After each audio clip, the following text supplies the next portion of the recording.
Israel Hezbollah का नामो निशान मिटा देगा। इजराइल लेबनान में आतंकी ठिकानों को मिट्टी में मिला देगा। लेबनान में इजरायली फाइटर जेट अब भी दहाड़ रहे हैं, बम बरसा रहे हैं। हिजबुल्लाह का गढ़ लेबनान गाजा में तब्दील होता दिख रहा है।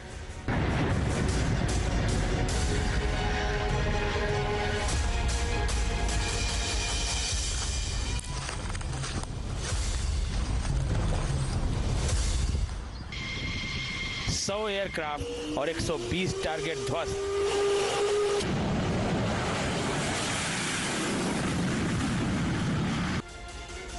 बम मिसाइल हमले से हिजबुल्लाह पस्त।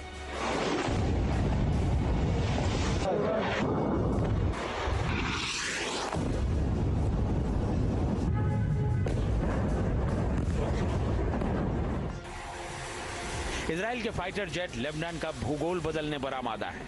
एक बार फिर 100 फाइटर जेट्स ने दक्षिण लेबनान में हिजबुल्लाह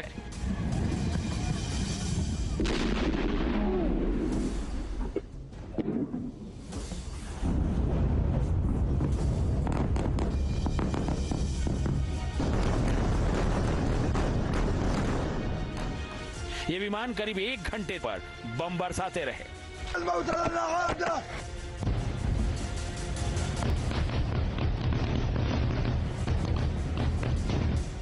ताजा हवाई हमलों के बारे में जानकारी देते हुए आईडीएफ ने एक बयान जारी किया है।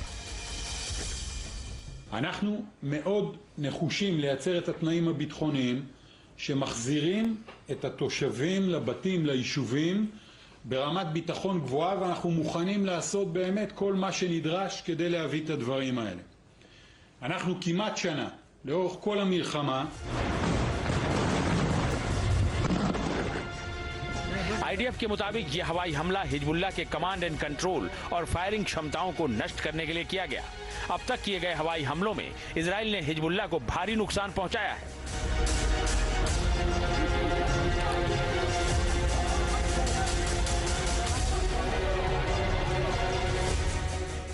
इस बीच इजरायली रक्षा बल की तरफ से कहा गया है कि वो बहुत जल्द लेबनान के दक्षिणी तट पर बड़े पैमाने पर ग्राउंड ऑपरेशन शुरू करेगी। अभी जो ग्राउंड ऑपरेशन चल रहा है वो सीमित पैमाने पर चल रहा है। फिलहाल 146वीं डिवीजन दक्षिण लेबनान में अभियान चला रही है।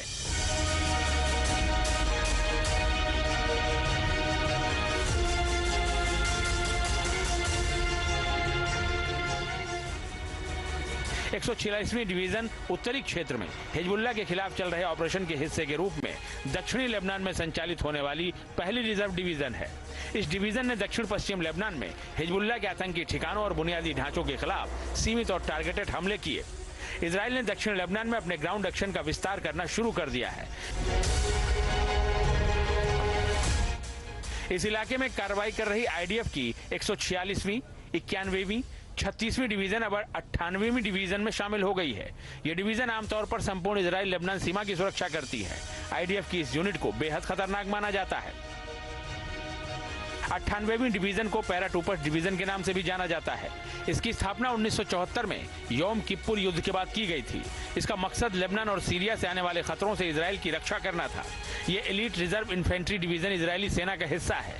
इसमें इन्फेंट्री, आर्मर्ड और आर्टिलरी यूनिट के साथ पैराट्रूपर्स ब्रिगेड और कमांडो ब्रिगेड सहित कई ब्रिगेड शामिल हैं। इसने 1982 में प्रथम लेबनान युद्ध और 2006 में द्वितीय लेबनान युद्ध भी लड़ा था। आईडीएफ की 98वीं डिवीजन को गाजा पट्टी से ट्रांसफर कर लेबनान की सीमा पर फिर से तैनात किया गया है। यह डिवीजन अक्टूबर 2023 से गाजा पट्टी में ऑपरेशन चला रही थी। अब ये लेबनान बॉर्डर पर हिजबुल्लाह का हिसाब किताब कर रही है। लेबनान बॉर्डर पर एक्शन में जुटी आईडीएफ ने जानकारी दी है कि उसने उत्तरी इजराइल में एक नया क्लोज्ड मिलिट्री जोन बना दिया है। नया मिलिट्री जोन वेस्टर्न गैलीली में बनाया गया है। नया मिलिट्री जोन मेडिटेरेनियन सी से पूरब तक फैला हुआ है। लेबनान में कार्रवाई शुरू होने के बाद से यह इजराइल का चौथा क्लोज्ड मिलिट्री जोन है। ईरान की तरफ से हुए मिसाइल हमले के बाद से इजराइल ने लेबनान में अपने हमले तेज कर दिए हैं। इजराइल ने ईरान को भी जल्द अपने हमले का नतीजा भुगतने की चेतावनी दी है। חברות וחברי הממשלה, אזרחי ישראל, אנחנו מתכנסים היום לישיבת אבל מיוחדת. היום לפני שנה, בשעה 6:29 בבוקר, מחבלי החמאס פתחו במתקפת פתע רצחנית נגד מדינת ישראל, נגד אזרחי ישראל. זמן קצר מכן, לאחר הטבח הזה, אמרתי בקריאה בתל אביב. दक्षिण लेबनान में इजरायली सेना के एक्शन के बीच इजरायल के पूर्व प्रधानमंत्री नफ्ताली बेनेट ने ईरान को लेकर बड़ा बयान दिया है। ईरान के हमलों के बीच उन्होंने कहा कि इजरायल के पास अब 50 सालों में मध्य पूर्व की तस्वीर बदलने का सबसे बड़ा मौका है। उसे ईरान के परमाणु ठिकानों पर तुरंत हमला करना चाहिए।